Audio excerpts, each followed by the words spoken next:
What is up, everybody? My name is Adam. Some of you know me as Headhunter M18 and the voice of a gaming. Hopefully you're having a fantastic day or night. Today I'm coming at you guys with another showcase for a Star Trek build, and this time it's the NX-01 from Star Trek Enterprise here in Space Engineers for Xbox.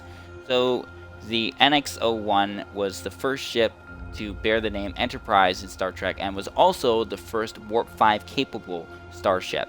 So it is a really cool vessel, and it was an absolute pleasure to build here in Space Engineers. It took about 150 hours total.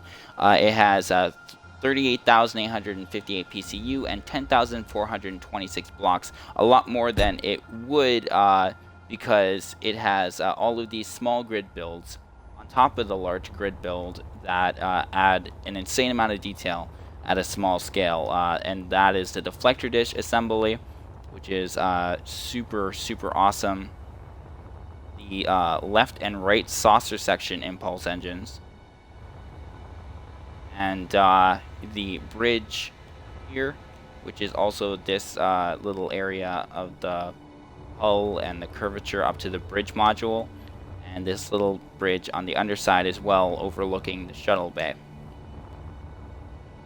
So when you spawn in the ship, you can see that the warp nacelles, they aren't the right color. They are set as the right color, but when you spawn in the ship or back out or whatnot, you're going to have this issue where the spotlights won't show up the proper color. So all you have to do, I saved all of the spotlights in the warp nacelle as a single group, and it's called warp nacelles. So just go to your command chair, press LB, RB, and select at the same time to pull up the control panel, and just type in WA. That's all you got to do. Type in WA. Now go to the RGB. It's at 5, 200, and 0. Take the 0 and drag it, and then drag it back to 0.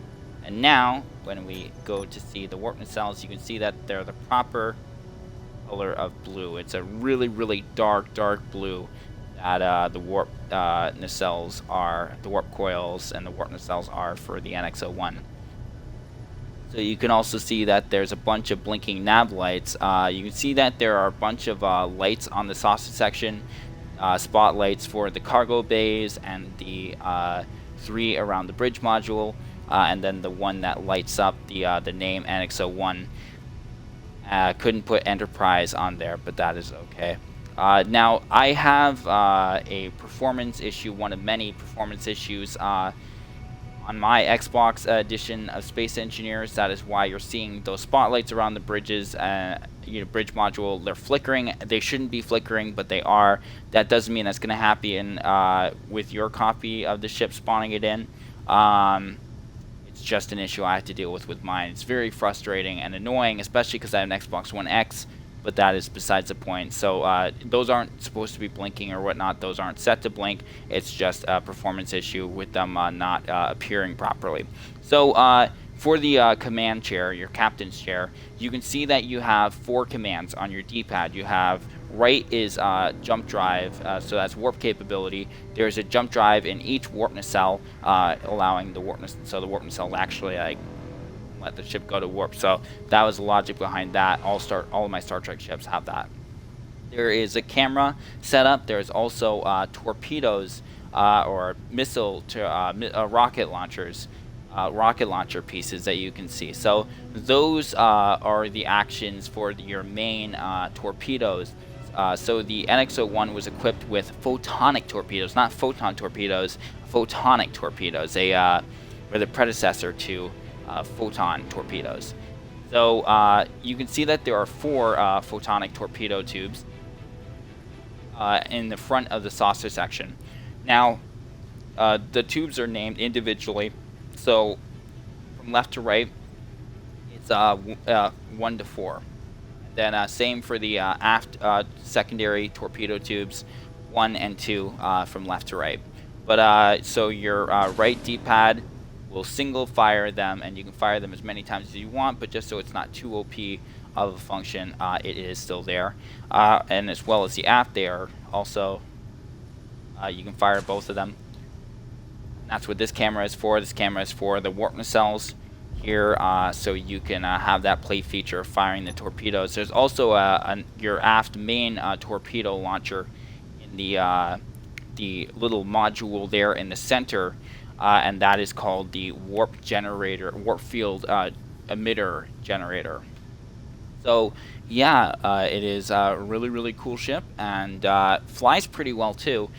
Features internal ion thrusters, and is built completely entirely out of heavy blocks. Has hundreds of gyroscopes, so she actually flies pretty well.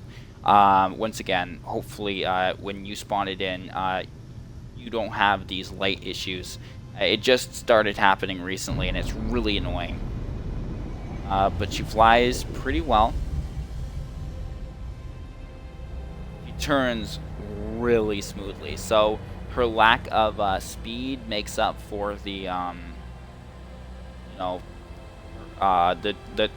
turn of, just how nice she turns, makes up for the lack of acceleration. I have thrusters on the underside there. Had to put them somewhere. Also, for descending, you have 3 thrusters in key detail points, as well as 3 thrusters that are going to come out of the 3 thruster flames that are going to come out of the hull. I think that looked really good, and I had to put thrusters somewhere, as so the ship could function properly in Space Engineers. This is a professional recreation, and it is literally flawless. It is about 98% accurate to the actual ship. I use a CGI's model as my main reference, as well as an in-hand model, and yeah, it was a joy to build, and now you can play with it. Hopefully you will enjoy. So occasionally you will have this one weird issue where the ship will start turning to the side uncontrollably. And this is because of the small grid builds, with so that they're attached by rotors, and then the rotor head is cut off and replaced with a small head, so you can build small grid on top of large grid, which this is. So that's how I was able to do the left and right saucer section impulse engines, the deflector dish, and the bridges on the top and bottom, those little miniature bridges that you can see with the white windows.